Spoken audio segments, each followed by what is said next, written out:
Alors dans Photoshop, j'ai ouvert les deux fichiers de la guitare et du saxo.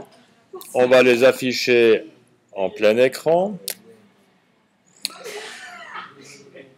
On va les séparer, qu'on ait bien deux documents indépendants. Et l'idée, c'est de glisser le fichier le plus grand dans le fichier le plus petit. Alors, quel est le fichier le plus grand?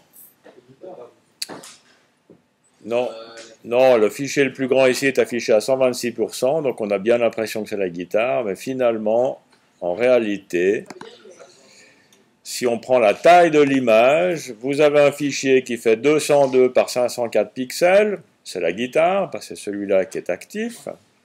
Si je regarde l'autre,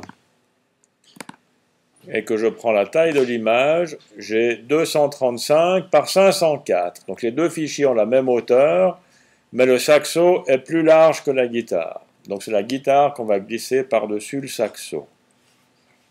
Le fichier le plus petit se glisse par-dessus le fichier le plus grand.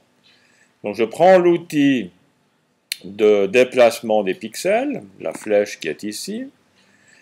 J'active le fichier guitare et je déplace l'image pour la mettre sur le saxo. Tac. Et je la positionne, puisqu'elle a la même hauteur. Tiens, c'est marrant que le cadre soit plus petit, là. Voilà. Maintenant, le fichier de la guitare, je l'enlève. On va afficher ceci au maximum de la fenêtre. Ça y est. Et on s'aperçoit qu'on a un petit bout du bec du saxo qui est là, un tout petit bout de l'extrémité du saxo qui est ici. Donc j'ai bien mes deux fichiers qui sont l'un sur l'autre. Je profite pour renommer les calques. Le calque 1, je double-clique dessus, je donne un nom. Et puis l'arrière-plan, oh, je vais faire ça après. Donc j'ai renommé le calque du saxo.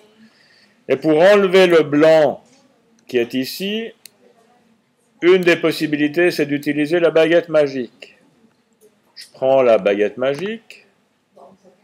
J'ai un réglage de tolérance.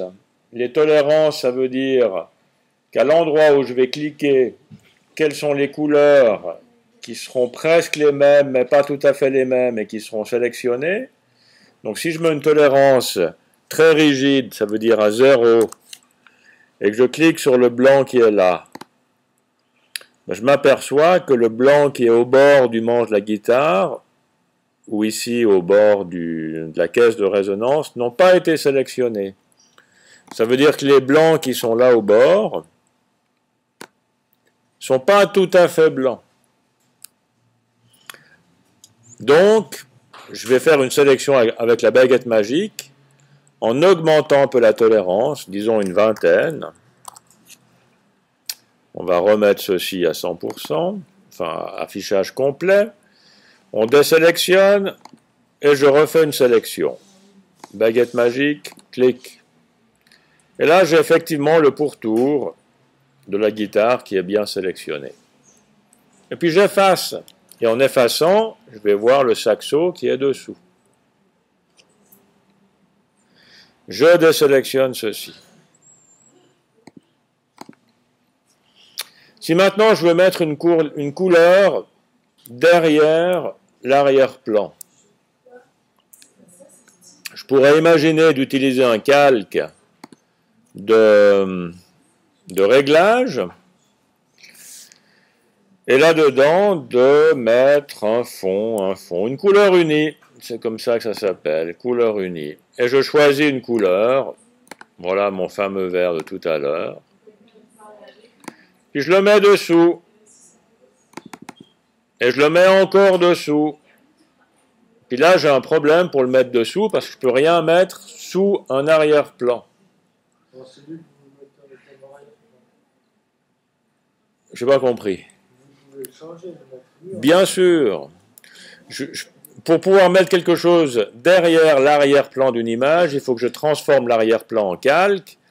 Et pour ceci, je vais double-cliquer sur l'arrière-plan, sur le mot arrière-plan, et je donne un nom. Saxo. Et maintenant, j'ai plus un arrière-plan, j'ai un calque. Alors je prends le fond, et je le glisse dessous. Mais j'ai le blanc du saxo aussi. Alors, il faut supprimer le blanc. Je vais enlever le...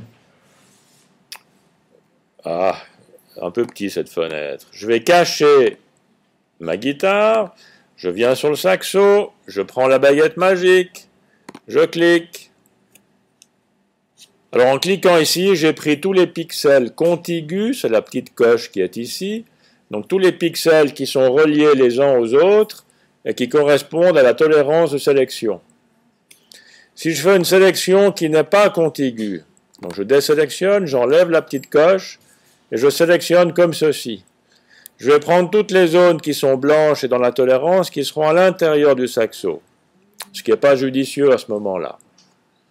Donc je vais désélectionner et effectivement, je garde les pixels contigus, je sélectionne, j'efface et petit à petit, je sélectionne les zones qui sont à l'intérieur, j'efface.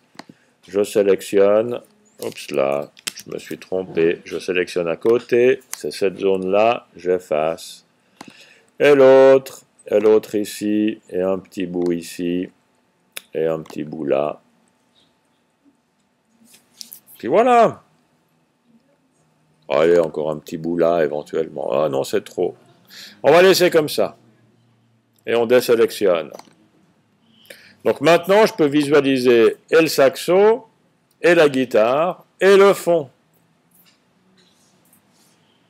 Et je ferai la suite dans une prochaine vidéo.